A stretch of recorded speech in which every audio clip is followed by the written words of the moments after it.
कल परसों वाली क्लास में क्या क्या पढ़ा है बोला?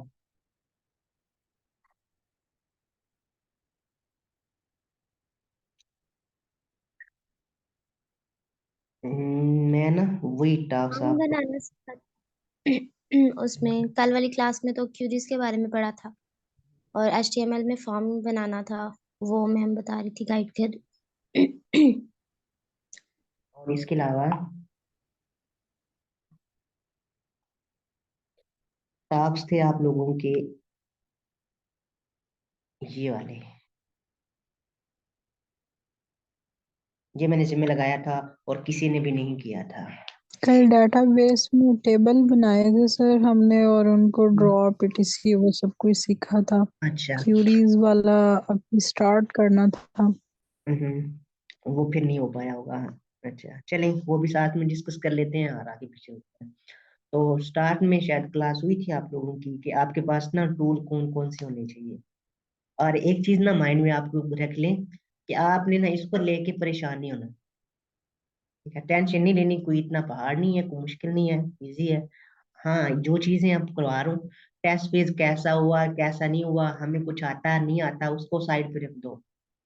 ठीक है, वो गया पीछे, अब हमने आगे जाना है। तो पहले कुछ आता नहीं आता उसको छोड़ दो। ठीक है, अब जो जो चीजें हम करेंगे ना आपने उन्हीं पे फोकस करना है और उनको प्रैक्टिकली करना है। और किसी ने ये नहीं देखना कि ये काम हमारी फाइल में हो रहा है या नहीं हो रहा, क्योंकि ये जिनकी भी क्लास हो रही है सबका वेब बेस है और सबकी यही लैंग्वेज यूज हुई है, PHP। तो सभी ने जो है ना ये चीजें आगे पढ़नी है, मतलब उसके प्रोजेक्ट के अंदर ये सारी चीजें यूज हुई हुई है। तो ये नहीं कहना कि हमारे प्रोजेक्ट में है ही नहीं है, बस आपने जो चीजें हम कर रहे हैं इन पे फोकस करना है और प्रैक्टिकली तो लाजमी करना है। और जो काम मैं आज बताऊंगा कल की क्लास से पहले आप लोगों ने वो करके दिखाना है, जो नहीं करेगा उसको क्लास में मैंने नहीं आने देना। फिर लास्ट में ब्लेम करते हैं हमें पढ़ाते ही नहीं है और हमें समझ नहीं आई। तो ये काम ही ऐसा है जिसको आप प्रैक्टिकली नहीं करेंगे तो कोई समझ नहीं आएगी। ठीक है, तो ये टूल मैं आपको बता देता हूँ, इतने ज्यादा टूल नहीं चाहिए आप लोगों को। एक एडिटर आप लोगों ने डाउनलोड कर लेना है। ठीक है। सर आप स्क्रीन शेयर कर लें अपनी काइंडली।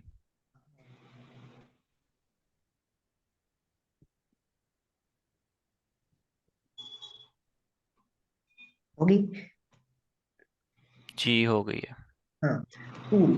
ठीक है, तो एडिटर, पहला एडिटर जिसके अंदर ना हमने कोड लिखना है वो हमें चाहिए होगा। वो मैं रिकमेंड कर देता हूँ आप लोगों को, जो हम भी यूज करेंगे वो सब लाइन ये यूज करनी है। ठीक है, और उसके बाद ब्राउजर तो सबके पास ही होता है ना, गूगल सबके पास ही है। दूसरा जो हमें टूल चाहिए वो ज़ेन, बस और कुछ भी नहीं चाहिए। गूगल हमारे पास ऑलरेडी है, गूगल नहीं है तो माइक्रोसॉफ्ट एज है, इसकी जरूरत नहीं है, ये हमारे पास। ये दो टूल आप लोगों के पास, बस और कोई चीज करने की जरूरत नहीं। सबलाइन एंड ज़ेन, ये दो चीजें आप लोगों ने इंस्टॉल कर लेनी है, बस डन। अच्छा, तो हम फिर ना आगे चलते हैं। और दूसरा मेन चीजें जो आगे हमारी, कि जो हमारा प्रोजेक्ट है ना ये कौन कौन सी लैंग्वेजेस हमने यूज की हैं और उसको बनाया है। सबसे पहली HTML, टेस्ट पेज में बताया था, दोबारा बता देता हूँ, CSS, बूटस्ट्रैप एंड जावा। जावा बहुत कम यूज हुई है, सब जहाँ स्क्रिप्टिंग यूज की है वहां यूज हुई होगी, और PHP साथ में MySQL, ये हमारी लैंग्वेजेस यूज हुई हैं प्रोजेक्ट बनाने। अब इनको थोड़ा सा एक्सप्लेन कर देता हूँ ताकि दोबारा टाइम नहीं होगा। जो HTML है ये हम यूज करते हैं वेब पेजेस बनाने, या आप ये भी कह सकते हैं वेब लेआउट बनाने के लिए। शॉर्ट शॉर्ट ये काफी है, इसका एब्रीवेशन आप लोग देख लीजिएगा, आता होगा हाइपर टेक्स्ट मार्कअप लैंग्वेज। अच्छा, उसके बाद ना ये हम यूज करते हैं डिजाइनिंग के लिए। वेब मतलब जो हम वेब पेजेस बनाएंगे, ये पेजेस बनाएंगे उनकी डिजाइनिंग के लिए हम यूज करेंगे। बूटस्ट्रैप भी यूज कर सकते हैं और CSS भी यूज कर सकते हैं। ये स्क्रिप्टिंग के लिए दो चार टैग यूज होंगे, इससे ज्यादा नहीं की होंगे। और PHP, जो PHP आ रही है ये हमने बैकएंड के लिए यूज की है, बैकएंड लैंग्वेज है। और लास्ट पे आ रहा है MySQL, ये हमारा क्या है, ये हमारा डेटाबेस। सुपरवाइजर क्वेश्चन कर सकता है डेटाबेस कौन सा यूज किया है, और बैकएंड पे कौन सी लैंग्वेज यूज की है, डिजाइनिंग के लिए कौन सी लैंग्वेज यूज की है, और वेब पेज किस लैंग्वेज से आपने बनाए। ये शॉर्ट शॉर्ट जो है ना, आप इनको याद कर लीजिएगा कि ये हमारी लैंग्वेजेस हैं जो हमने अपने प्रोजेक्ट के अंदर यूज की हैं। डन हो गया यहाँ तक? सर ये सर सर जावास्क्रिप्ट के बारे में क्या बताया आपने? जावास्क्रिप्ट के बारे में जावा की बस ये अगर थोड़ा रिपीट सा कर ये दें तो। जैसे ये वैलिडेशन वगैरह के लिए, या हमने कुछ स्क्रिप्ट लगाए हैं यहाँ पे जाके, या अलर्ट मैसेज लगाए हैं हमने यहाँ पे, या वैलिडेशन किया फॉर्म की, तो ये थोड़ा बहुत कम यूज हुआ है। लॉजिकली ये यूज करते हैं हम, बहुत कम यूज हुआ है ये।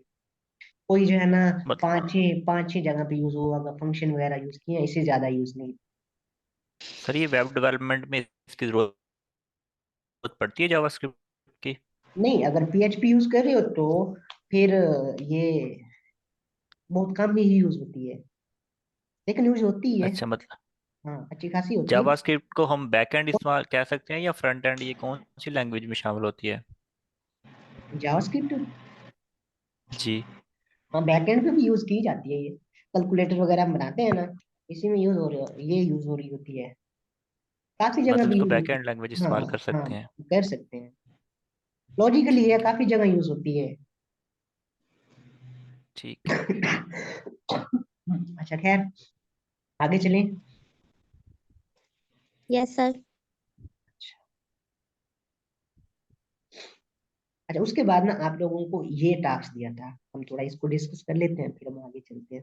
सबसे पहला ना काम ये था कि आप लोगों ने ना सी अब एच वो बनाना है, फॉर्म बनाना है, लॉग इन फॉर्म बनाना है। तो ये इजी से है, हम शॉर्ट टाइम क्या करते हैं, सिंपल आओ गूगल में HTML फॉर्म, इसी को हम उधर यूज करेंगे। खुद बनाना है तो आ जाओ आप यहाँ पे सब लाइन के ऊपर, ठीक है। और आवाज नहीं आ रही, सबको नहीं आ रही? आ रही है सर, थोड़ी सी अटक रही थी लेकिन ठीक हो गई अब। नहीं सर, आवाज आ रही है, बिल्कुल क्लियर आवाज आ रही है। हाँ तो फिर चले बता दिया करें मैसेज फिर। अच्छा, सबसे पहला काम फाइल को ना सेव कर लें। इससे फायदा क्या होगा, एडिटर आपको गाइड करेगा अगर आप इसको पहले से सेव कर लेंगे। मैं कंट्रोल S करता हूँ, लोकेशन अपनी मर्जी से दे देता हूँ, डेस्कटॉप दे देता हूँ, और नाम कोई भी देके abc.html, ये लाजमी डिफाइन करना है।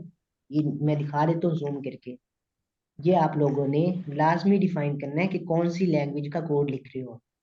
तो मैं ये लिख रहा हूँ कि abc.html, और नीचे आल टाइप तो आ ही रहा होगा, इसको मैंने यहाँ से सेव करवा दिया। अच्छा, अब देखिए, अब क्या करना है यहाँ पे, टैग यूज जब हम कर रहे होते हैं, तो ये देखो मैं लिख रहा हूँ तो वो हमें गाइड कर रहा है। ये गाइड उस वक्त करेगा, फिर बाद में बच्चों को मैसेज आएंगे जिस तरह सर आप कर रहे थे हमारा नहीं हो रहा। इसको पहले सेव करेंगे, सेव करने के बाद जो भी आप टैग लिख रहे होंगे ये आपको गाइड करेगा। अब HTML आ रहा है, सिंपल इस पे क्लिक करूंगा, सारा कोड खुद जनरेट करके देगा। तो मैं काम लिखता हूँ, और अब मैं हेल्प ले रहा था नेक्स्ट। सर ये कल मैंने ना प्रैक्टिकली परफॉर्म किया था, लेकिन जो ये सेकंड लाइन आ रही है ना मेटा वाली, ये भी सेम फर्स्ट वाला ही आ रहा था कोडिंग ना, सेम नहीं सेम आ, ये जो व्यू पोर्ट ये लाइन नहीं आ रही। पता नहीं, फिर दो टाइप आती है ना यहाँ पे, या फिर आपने पुराना वर्जन किया होगा सब लाइन का, इसलिए।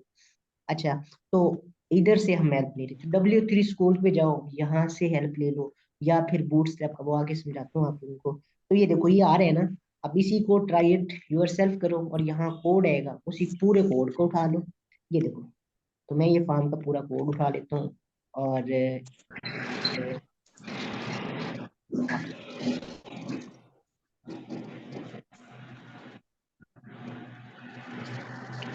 ठीक है, इसको भी उठा दिया, ये आ गया। अब इसमें आपने क्या करना है, नाम वगैरह चेंज करना है, और फील्ड बनानी है, और फील्ड बनाओ, इसको सेव करो। अब इसको हमने क्या करना है, ब्राउजर पे रन कर, ये रन हो गया, फॉर्म बन गया। खैर आगे चलते हैं, हमने PHP में बनाना है, ये वैसे शॉर्ट मेथड बता रहा था। अच्छा, अब हमने क्या करना है, अपने सर्वर के मतलब हमने PHP के अंदर फॉर्म बनाना है। ये तो HTML का सिंपल फॉर्म था, लेकिन याद रखिएगा PHP के अंदर भी यही HTML का कोड होगा, वो आगे दिखाता हूँ कैसे। अच्छा, अब PHP के अंदर जो हमने फॉर्म बनाना है, तो उसके लिए हमें क्या करना है, हमने जब ये सर्वर इंस्टॉल करना है XAMPP, जब हम इसको इंस्टॉल करेंगे ना, तो जो हमारा ये माई कंप्यूटर में आओ और सी में आ जाओ। जब सी में आएंगे तो यहाँ पे एक XAMPP के नाम से ना फोल्डर क्रिएट हो जाएगा, इसको ओपन करेंगे और इसके अंदर एक आ जाएगा htdos के नाम का फोल्डर। याद रखिएगा, ये तब फोल्डर शो होगा जब आप XAMPP सर्वर को इंस्टॉल करेंगे, ठीक है। और सी के अंदर एक फोल्डर क्रिएट हो जाएगा XAMPP के नाम से, उसके अंदर हमारे पास एक फोल्डर बन जाएगा htdos का। बाकी काफी आ रहे हैं लेकिन htdos का फोल्डर। अब इसके अंदर मेरे काफी सारे प्रोजेक्ट पड़े हुए हैं, जो फाइल आप PHP में बनाना चाह रहे हो उसको आपने यहाँ पे रखना है, इस फोल्डर में सेव। अब एग्जांपल लेते हैं कि हम यही फॉर्म बना रहे हैं, तो मैं सेव करवाना लगूँ और इसको मैं लोकेशन कौन सी दूंगा, वही वाली। ये देखिएगा लोकेशन को गौर से, मैं आ रहा हूँ सी के अंदर और यहाँ पे वही फोल्डर XAMPP का, और इसके अंदर htdos, और यहाँ पे मैं नाम दे रहा हूँ इसको व्यू, और किस में है, PHP में लिख रहा हूँ डॉट PHP। PHP, और इसको मैंने सेव किया। अच्छा, अब ये वाला फॉर्म मेरा सेव हो गया, मतलब फाइल है, अभी फॉर्म तो हम कह रहे हैं ना, फाइल है एक जिसको मैंने लिखा है view.php, और इसके अंदर अभी कोई कोड नहीं है। अब अगर इस फाइल को मैं रन करवाना चाह रहा हूँ ब्राउजर के ऊपर, तो ये जैसे हमने HTML का किया है ना, ये राइट क्लिक करके ओपन ब्राउजर, या इधर ये वेब पेज बन गया, ये वाला देखिएगा ABC HTML, ये बन गया, इसको तो हम क्लिक करेंगे डायरेक्ट ओपन हो जाएगा। और जो htdos के अंदर हमने अभी एक फाइल सेव की है, ये देखिएगा, इसमें ना, इसमें देखें वो लास्ट पे आ रही है, इसमें देखें कोड शो हो रहा है, ये ब्राउजर पे शो ही नहीं होगी। आप इसको डबल क्लिक करेंगे डायरेक्ट नोट सब लाइन में ओपन हो जाएगी। इसको हमने ओपन कैसे करना है, हम ब्राउजर में ओपन करेंगे। अब ब्राउजर में ले जाने के लिए पहला काम, सर्वर इसको स्टार्ट करो, दोनों को, दोनों चीजें कौन सी हैं, एक आपची एंड दूसरा MySQL, इन दोनों को स्टार्ट कर लो, ग्रीन हो गए, वर्किंग में आ गए।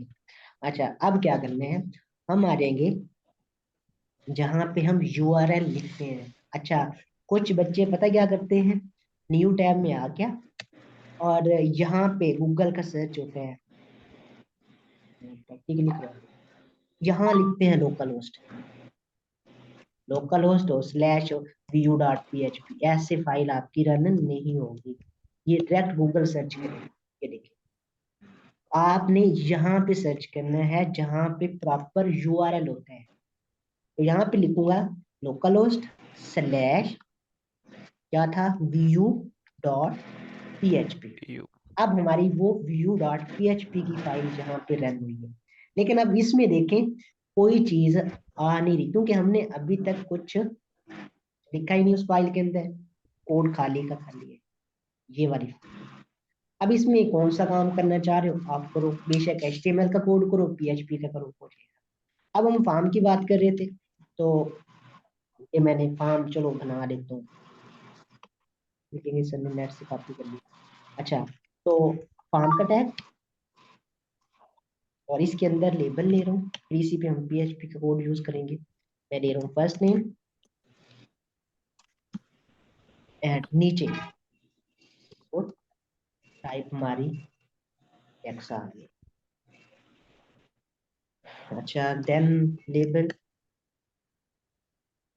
सेकंड नेम या लास्ट नेम, एंड लास्ट पे, मतलब सर PHP में भी वही HTML वाला कोड ही यूज होगा।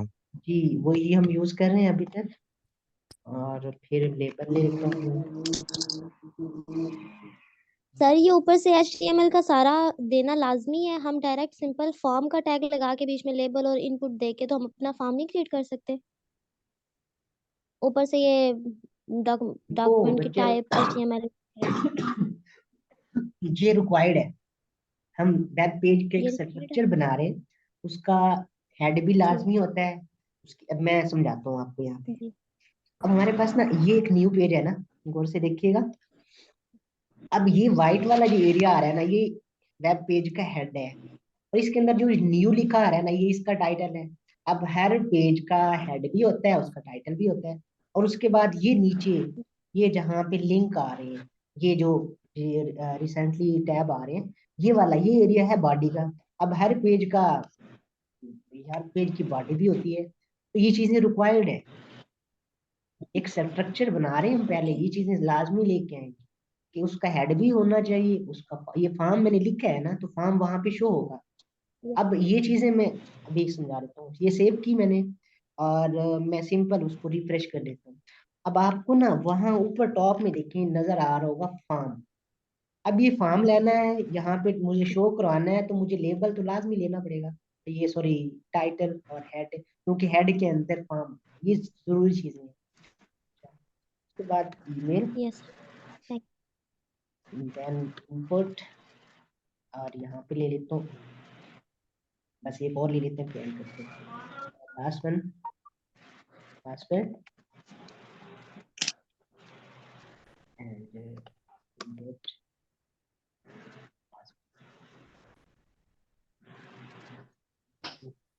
अच्छा, अब यहाँ पे देखें कि ये लाइन में आ रहा है, इन लाइन है फॉर्म, तो हम क्या करेंगे,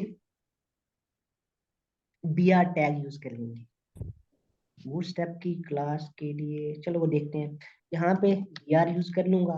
उससे क्या होगा, ये जो हमारी लाइन ब्रेक हो लाइन जाएगी। है वो ब्रेक हो जाएंगी। सेव किया मैंने, ब्राउजर रिफ्रेश, अब देखो नीचे आ गया। तो मैं क्या करता हूँ, कंट्रोल के साथ मैं दोबारा एक एक और BR लगा, नीचे आ गया। सर एक और चीज, अगर हम ये first name second name email और पासवर्ड इनके ऊपर हम फॉर्म जिस तरह रजिस्ट्रेशन फॉर्म लिखा होता है और नीचे ये सारे नाम होते हैं, अगर हम मिड में फॉर्म लिखना चाहें तो क्या हम उसके लिए इको का यूज करेंगे? वो मिड में कहाँ? आउटपुट शो करवाने के लिए ये जो फर्स्ट नेम है ना, इसके ऊपर हाँ, अगर मिड में जैसे एक रजिस्ट्रेशन फॉर्म होता है, उसके नीचे फिर नाम और आपका सारा डेटा आता है, तो अगर हम वो यहाँ मैं फॉर्म ये लिखना देखो, चाहें मैं बच्चे यहाँ पे H1 यूज कर रहा हूँ, और मैं यहाँ लिख देता हूँ स्टूडेंट।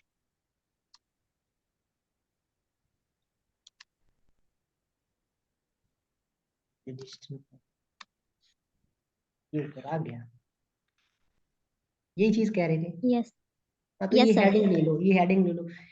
तो वो जो आप एको की बात कर रहे हैं, वो PHP में यूज करते हैं, वो मैं आगे समझाती हूँ। अच्छा, ये हमारा फॉर्म बन गया, और लास्ट पे हमने क्या करना है, बटन एक यूज करना है कि हम अपना सबमिट करते हैं। तो मैंने यहाँ पे क्या किया, लास्ट पे ये क्या हो रहा है, कुछ भी नहीं है, फिर भी कोई नहीं। मेरा कोई नहीं है।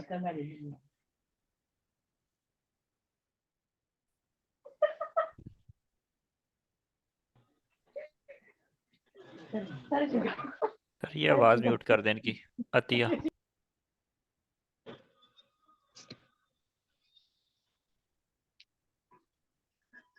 अच्छा, तो मैंने लास्ट पे अगेन एक इनपुट ली और टाइप सबमिट, तो उससे क्या होगा, हमारा बटन बन जाएगा। अच्छा, अब मैं ना यहाँ पे कुछ में फॉर्म डाटा लिख रहा हूँ, कुछ में नहीं लिख रहा, और सबमिट कर रहा हूँ। एक तो यहाँ पे वो कह रहा है कि वैलिड ईमेल दें, क्योंकि हमने टाइप ईमेल रखी थी, और मैंने पासवर्ड को जो है ना इंटर नहीं किया, सबमिट किया, उसने पासवर्ड लिया ही नहीं और सबमिट करवा दिया। एक ये चीज सुपरवाइजर पूछ सकते हैं कि ये फॉर्म के अंदर आप डाटा लिख रहे हैं, ये रिक्वायर्ड क्यों करवा रहे हैं। तो सिंपल काम क्या करना होता है, हमने वैसे जावास्क्रिप्ट के जरिए वैलिडेशन भी लगा सकते हैं, और ये हम एट्रीब्यूट भी यूज कर सकते हैं रिक्वायर्ड का। हम जिन जिन इनपुट के अंदर रिक्वायर्ड लिख देंगे, वो हमारी फील्ड रिक्वायर्ड हो जाएगी। अब मैं सबमिट करूंगा ना, नहीं होगा, वो कहेगा फर्स्ट नेम लाजमी लिखिए। मैंने फर्स्ट नेम लिखा, बाकी किसी को रिक्वायर्ड नहीं करेगा, तो मैं लास्ट वाला कर देता हूँ पासवर्ड, इसको रिक्वायर्ड कर देता हूँ, ये भी पूछेगा, बाकी किसी को नहीं पूछेगा। कर रहा हूँ, सबमिट कर रहा हूँ, अब पासवर्ड डायरेक्ट पासवर्ड पे आ गया, ये चीज देख लीजिएगा। अच्छा हम अब चलते हैं आगे।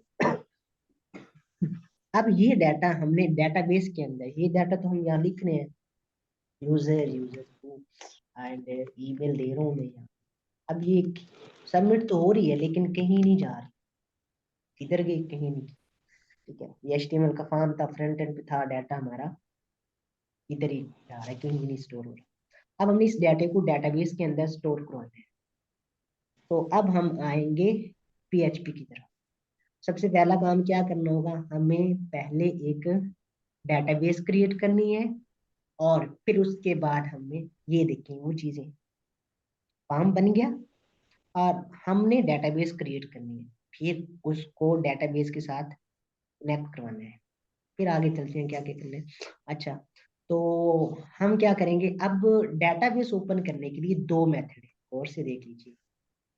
फर्स्ट, आप जब अपना सर्वर ओपन करते हैं तो यहाँ नीचे आ रहा है MySQL, इसके सामने देखिएगा एडमिन आ रहा है, यहाँ पे क्लिक करो, रिकमेंडेड ब्राउजर में खुद ही लेके चला जाएगा। ये देखो यहाँ डायरेक्ट लेके आएगा, और यहाँ टॉप में देखें लिखा आ रहा है localhost/php-myadmin। अगर आप उधर से ओपन नहीं करना चाह रहे, ब्राउजर पे बैठे हैं, तो आपने सिंपल क्या करना है, जहाँ URL देते हैं, फिर दोबारा बोल रहा हूँ, जहाँ URL होते हैं नीचे नहीं लिखना, यहाँ पे आपने localhost/php-myadmin लिखना। अच्छा, तो अब हमने क्या करना है, यहाँ पे कल भी आप लोगों ने सीख लिया होगा डेटाबेस क्रिएट करना, तो सिंपल न्यू पे क्लिक कर दो,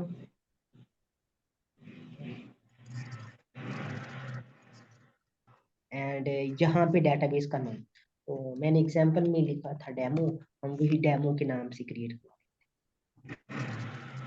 अब क्या हुआ, डेमो के नाम से हमारा डेटाबेस क्रिएट हो गया। अब यहीं पे ना आप लोगों को कनेक्शन समझा, इससे पहले ना एक बात कर लेता हूँ, ये क्लास तो 8 मिनट में एंड हो जाएगी। कुछ बच्चे कह रहे थे कि नेक्स्ट क्लास जो है ना वो स्काइप पे लें, ताकि हमारा एक्सपीरियंस भी हो जाएगा, स्काइप यूज करना भी आ जाएगी, तो आप लोग बताएं। और सर दूसरा ये जो टाइम 40 मिनट वाला चक्कर है ना, ये भी खत्म हो ये भी जाएगा। खत्म हो जाएगा, क्योंकि हमारा बिजनेस तो है नहीं जो हम इसकी पार्टनरशिप ले लें। सर यहाँ पे हमारी तरफ तो लाइट चली जाती है, नेट का इतना इशू हो जाता है। अगर आप ऐसे ही जूम पे लें तो ज्यादा सही रहेगा, कम से कम थोड़ी जूम नेट सर्विस के तो आती बगैर है। और लाइट के बगैर बच्ची चलती है। उसके लिए स्काइप के लिए लैपटॉप यूज करना पड़ेगा, और फिर ज्यादा नहीं, नहीं, सर्विस स्काइप भी होगी। सेम जो है स्काइप ना भी आपके मोबाइल फ़ोन पे में है। यूज हो जाती है। उसमें एक बेनिफिट ये है कि ये देखें अब 40 मिनट के अंदर क्लास खत्म हो गई, अभी हमारी लर्निंग रहती है, लेकिन दोबारा से ज्वाइनिंग करना, फिर लिंक क्रिएट करना, वो दूसरा आधे ये है कि स्टूडेंट्स वो चले जाते हैं। 10 मिनट के बाद अगली क्लास ज्वाइन होती है। हाँ जी। इसमें ये है कि जो रिदम चल रहा होता है सर वो टूट जाता है। हाँ जी जी। बिल्कुल, स्काइप दोबारा के अंदर से ये मसला नहीं बनता। हाँ, दोबारा से सारा कुछ स्टार्ट करना मुश्किल होगा फिर। तो अब ऐसा करें स्काइप कुछ स्टूडेंट बेस्ट सर है को सर। लिंक सेंड कर दे जूम का, ताकि वो नेक्स्ट क्लास भी जल्दी से स्टार्ट हो जाए हमारी। अच्छा, कोई एक बंदा कर देगा ना, लेकिन मैं तो हाँ कर दे। अच्छा खैर देखते हैं फिर। अच्छा, अब इसमें क्या करना है हमने, अभी हमने ना जो डेटाबेस क्रिएट किया है डेमो के नाम से, इसके साथ ना कनेक्शन क्रिएट करवाना।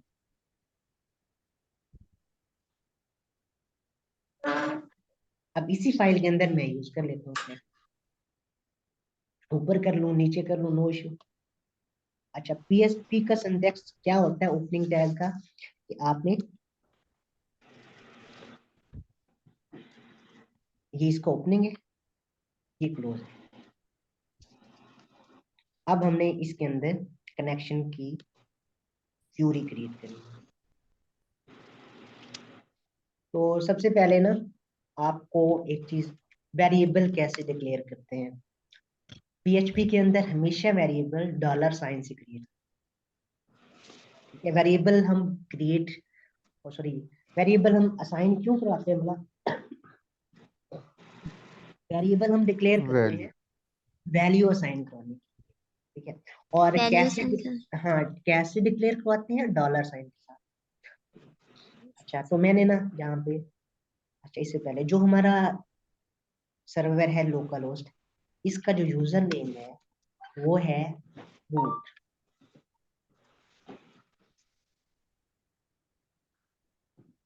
रूट। अच्छा और जो इसका पासवर्ड है वो है 0, मतलब खाली है, नहीं है। और फिर लास्ट भी चीज होगी आपकी डेटाबेस का नेम। और सर्वर नेम तो सबको पता ही है कि हमारा जो सर्वर है कौन सा है, जैम है, और उसका नेम है लोकल होस्ट। हम यूज भी कर रहे होते हैं ब्राउजर के ऊपर। ये 3-4 चीजें माइंड में रखिएगा, अभी हम क्यूरी में ये चीजें यूज करेंगे कि जो हमारा सर्वर है वो है लोकल होस्ट, और उसका जो यूजर नेम है वो है रूट, और पासवर्ड जो है ना उसका नहीं है, और डेटाबेस हमने किस नाम से क्रिएट किया है? डेमो के नाम से। 3-4 चीजें माइंड। अच्छा अब हम कनेक्शन क्रिएट करेंगे। मैं यहाँ पे वेरिएबल बना लेता हूँ, बना लो तो भी ठीक है, ना बनाओ तो भी ठीक है, बताता हूँ कैसे।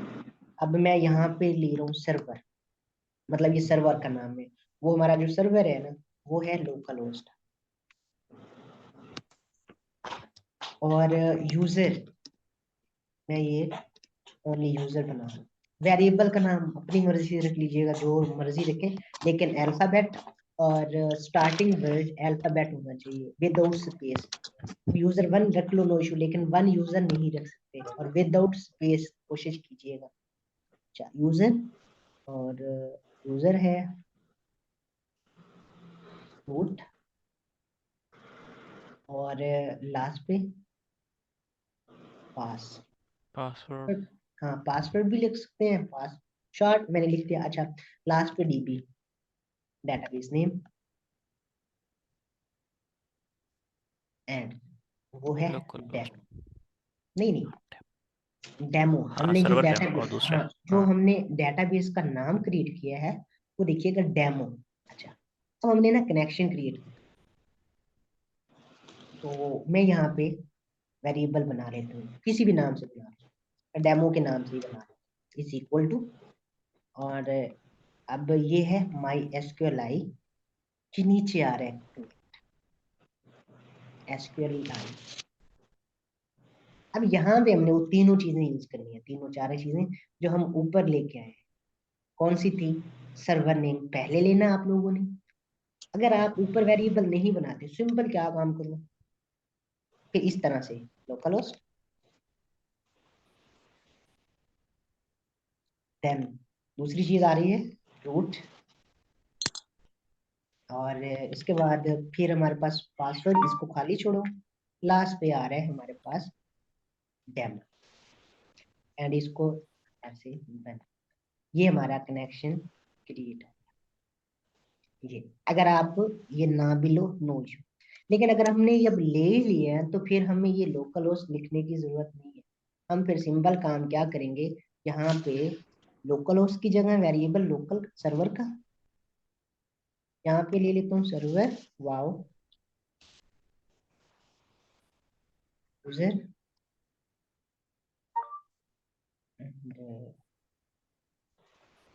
पास एंड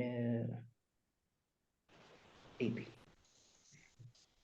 ये ले लो तो भी ठीक है, ऊपर वाले ले लो, जैसे पहले हमने लिखा है वैसे ले लो तो भी ठीक।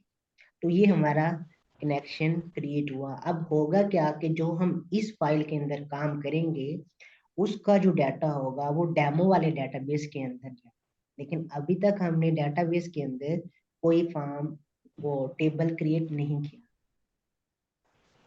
अच्छा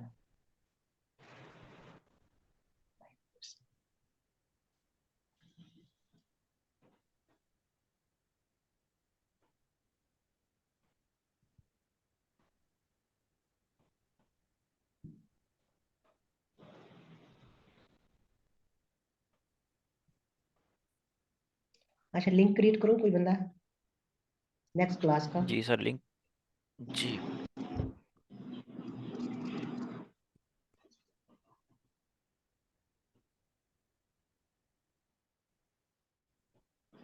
या फिर सर वो पीएचपी केस केस सेंसिटिव है या हाँ नहीं? हाँ बिल्कुल बिल्कुल केस सेंसिटिव है। सर फिर ये सर्वर के हाँ स्पेलिंग सही कर दें। हाँ।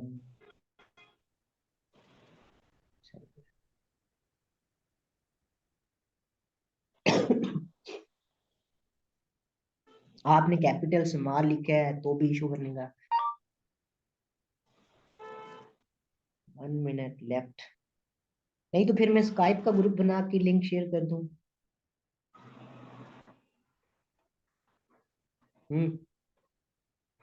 बल्कि पहले होगा भी।